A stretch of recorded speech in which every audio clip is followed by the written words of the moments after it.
Magandang araw sa inyo mga kalapatids, Kuya Toy Bits para magbigay ng update. Pero hindi po tayo ngayon para maiba naman. Asikasuhin ko muna itong mga alaga kong aso kasi nga wala tayong pasok doon kay Mr. Hideyunin. Ang pasok po natin mga kalapatids dito kay Mr. Nakamura. So mamaya pa pong alas 12 yun. Kaya habang hinihintay po ang oras, ay asikasuhin ko naman itong mga alaga kong aso rito sa bahay. Puputulan po natin ng kuko, tapos sinusuklayan ko po para maalis po yung mga nila, yung mga balahibo nila na nahuhulog para hindi tayo walis na walis, one time lang. Yan. Ito po si Wola, ang French Bulldog po na alaga ni Kuya Toy Bits. Kanya po, naalis natin na balahibo. Meron po tayong pinang-aalis ito.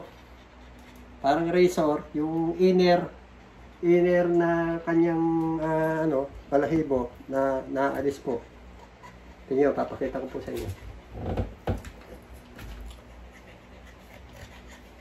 Paggamit po nito, dire-diretso lang kailangan. Hindi kailangan ibalik-balik.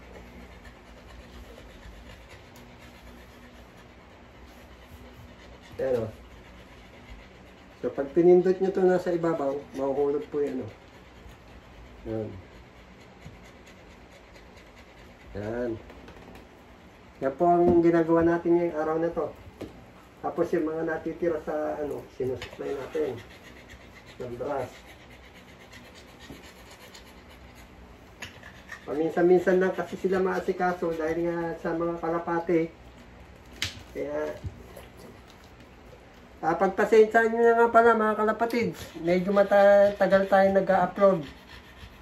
Kasi po nagkaroon ng diferensya po itong ating cellphone na ginagamit. Na-hack po.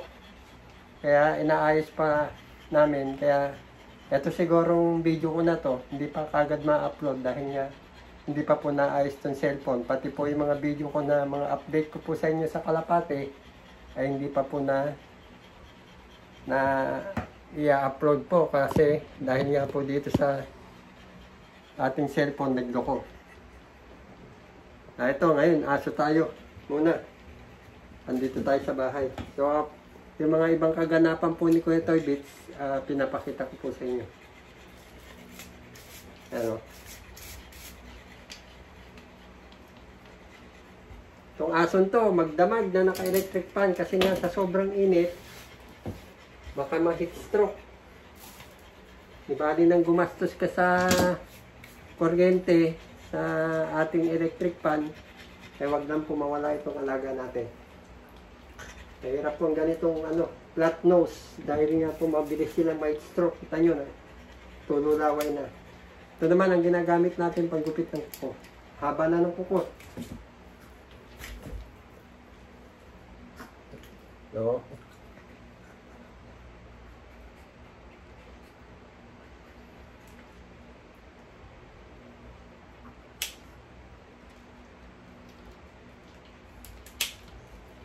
Minsan po na pag nasosobrahan po ang paggupit ng kuko, medyo nagdudugo, hugasan nyo lang ng malinis na tubig, tapos maya-maya nawawala na rin. Minsan po dinidikitan ko ng ice, pero mawawala rin. Hindi naman actually tuloy-tuloy po na nagdudugo ang kuko ng aso. Nawawala rin.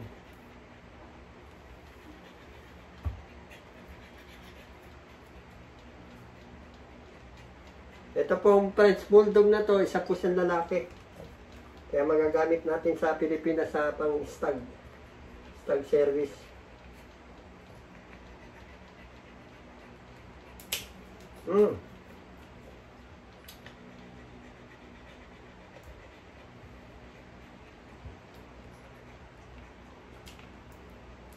Hindi po sila na ilalakad ni Kuya Toy Bits sa labas dahil nga po pag nilabas ko ito, etong dalawa mag-iingay.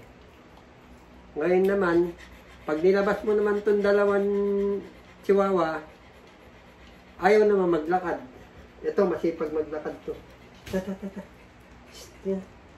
Hey, no. No. Hindi kasi nasanay na ano, na nagugupitan parate, kaya ganyan. Kaya pag may aso kayo, sanayin nyo.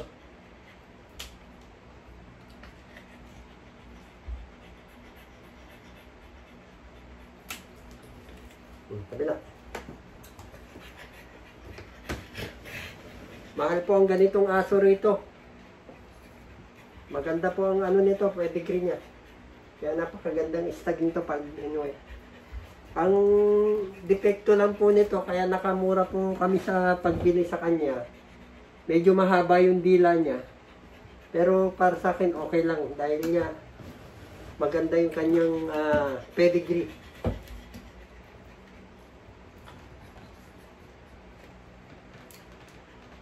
Hindi ko na po sasabihin kung magkano pagkakabili namin dito kasi very pricey po dito sa Japan ang ganitong klaseng aso. Napakamahal po.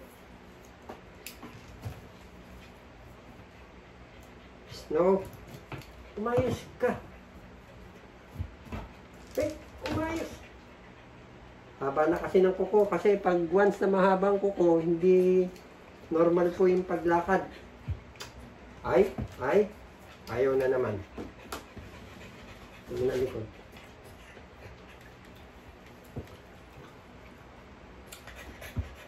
Madali ng paliguan to. Itong dalawa mahirap kasi pagka mabalibon papatuyuin mo pa ang balahibo.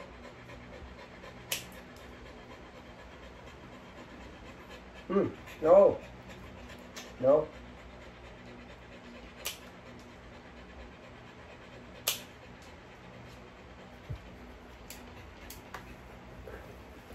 Kabila.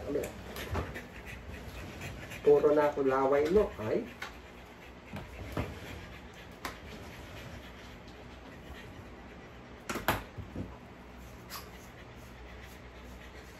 Hindi natin kung may makukuha pang ano.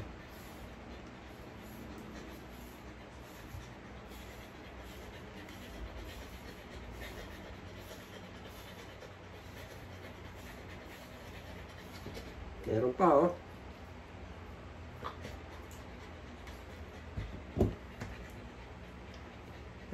Para matapos na. Hindi lang ikaw maasikasuhin. Tumigil ka.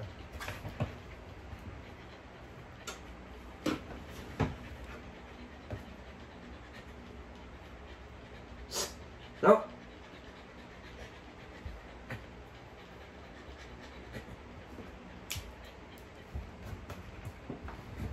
Dito po sa Japan, mga kalapatids, bihira po ang bahay na pwede ang aso. Mga apartment po, karamihan bawal.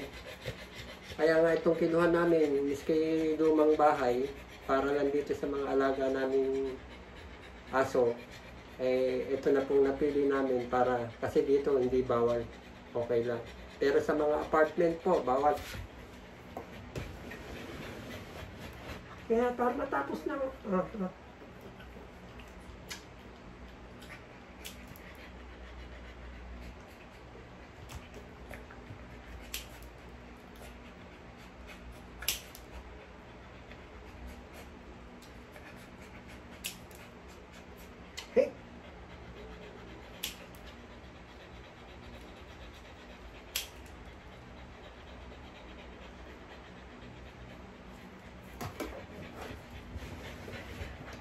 Ito, last na po. Itong, tapos ito naman dalawa natin chihuahua. Haba oh. Kasi halos isang buwan na hindi nagupitan.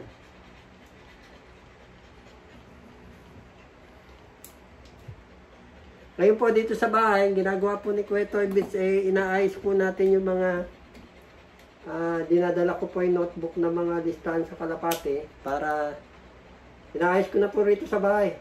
Ang mga gagawin na lang nung ililipat niya rin sa pedigree.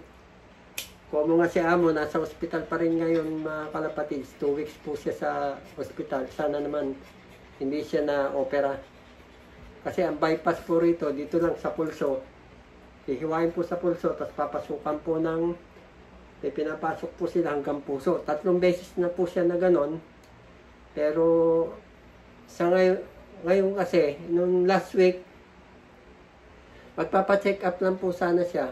Kung mga ang kondisyon niya siguro hindi maganda, ay kinumpay na po siya ng kanyang doktor. Hindi na po siya nakabalik ng kaya hindi nakapagpaalam sa akin. Papaalam yun na lang. Sasabihin niya, pupunta ako hospital, check up. Pero yun nga, hindi na nakabalik. Kinumpay na. Tungkol naman po sa mga kalapate, inaasikaso po. Sana po, nung bago hospital si Amo, may appointment po kami ng Biyernes. At Thursday pa lang po, si Amo ng hapon siguro, papacheck up siya. Yun, tapos Wednesday pasok ko, kinumpay na pala, hindi ko po alam. Kala ko nandun na sa kwarto niya. So, hinihintay ko po yung araw ng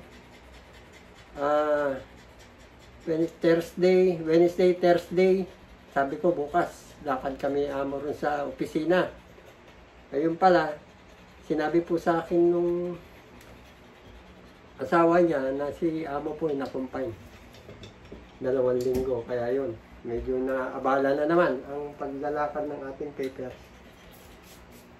So ngayon, papakita ko lang po sa inyo itong chihuahua, pero para hindi ganong humaba at hindi naman kayo mainip sa panonood. Pasilip lang po dito sa mga chihuahua. Ito, tapos na to. Yan na, ang bigat, grabe.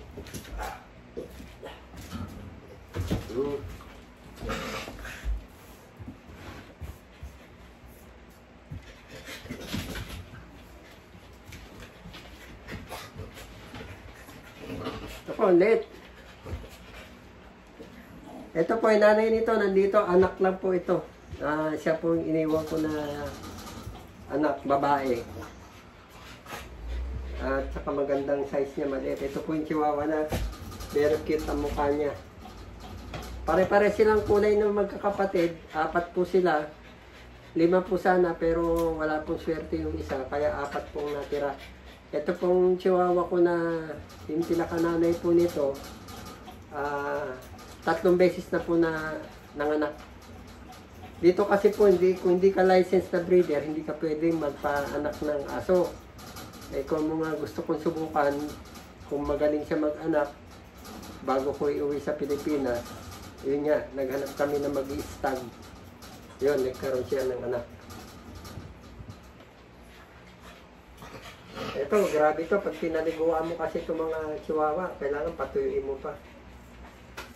Pero hindi sila gano'n ng balahibo. Ang gagawin ko muna dito ngayon, bago ko sila paliguan is, puputulan ko na lang po ang kuko. Saka yung talang upakan at gugupitan natin. Ganda oh. Yun yun, napakaliit. Ayoko naman yung masyado maliit, yung mga teacup. Baka pag sa Pilipinas, maraming tao maapakan. Patay, ito. Katamtaman lang. Pamiyakan. Ito pa yung nanay niya oh. Kinalbo ko kasi sobrang kapal ng balahibo. Yan. Ano? Tintin ang tawag ko. Tintin. Kasi nga, ang birthday po niya, October 10. So, 10-10. Ano. Pero pangit banggitin, kaya Tintin na lang. Yan. Ito yung pinakananay. Medyo mataas siya, kasi ayoko nga po ng chihuahua na medyo sobra liit. Saka medyo may edad na, pero ano pa, normal pa po ang kanyang paghihit. Maaaring anak pa to pagka nakauwi sa Pilipinas. Teka na, ipit na yung kuko mo.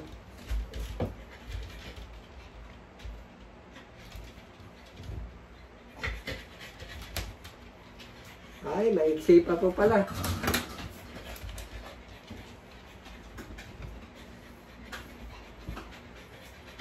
Oh, ganda ng mukha nito, oh. Tingnan nyo. Napakaamo ng mukha. Oh.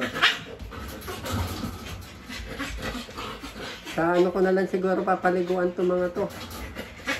Kasi medyo ano pa eh. Aso kasi, ang aso ni Kuya Toybit, hindi ko ganong pinapaliguan kasi nga dito. Alam niyo naman, ang mga bayarin dito sa mga tubig, sa kuryente, sa gas, ay medyo pricey rin po. Medyo may kamahalan. Kaya, total, nandito lang po sila sa loob ng bahay. Hindi na po natin ganong pinapaliguan. Basta nasusuklay lang po sila. Mapapansin nyo naman po ang aso kung medyo parang nangangati na yung katawan nila. Parating hinihingal, naiinitan na rin po sila. Ayun, sinyalis na lang po ng ano yun. Nang kailangan nyo na po silang paliguan. Pero para sa akin, total parati silang malinis. Nandito na sila sa loob. O yun, hindi ko na gaano po silang napapaliguan. Pero okay lang, hindi naman sila mabaho, hindi naman sila madumi. Kaya okay lang yun. So hanggang dito na lang po. Dito na po na tatapusin ni Kuya Toybits itong update ko po sa inyo.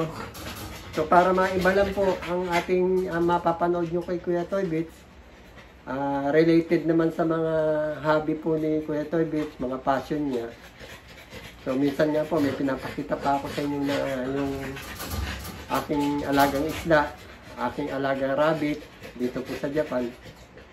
Kaya yan po ang passion natin, mag-alaga po ng mga kung ano-anong klaseng hayop. Sa Pilipinas nga po, kung makikita nyo po ang bahay ni Kuya Toybits itong araw, meron po tayong pagong, meron po tayong unggoy, meron po tayong mga aso, meron po tayong sawa, may mga ibon din po tayo na mga lovebirds, may mga kalapate, iba-iba.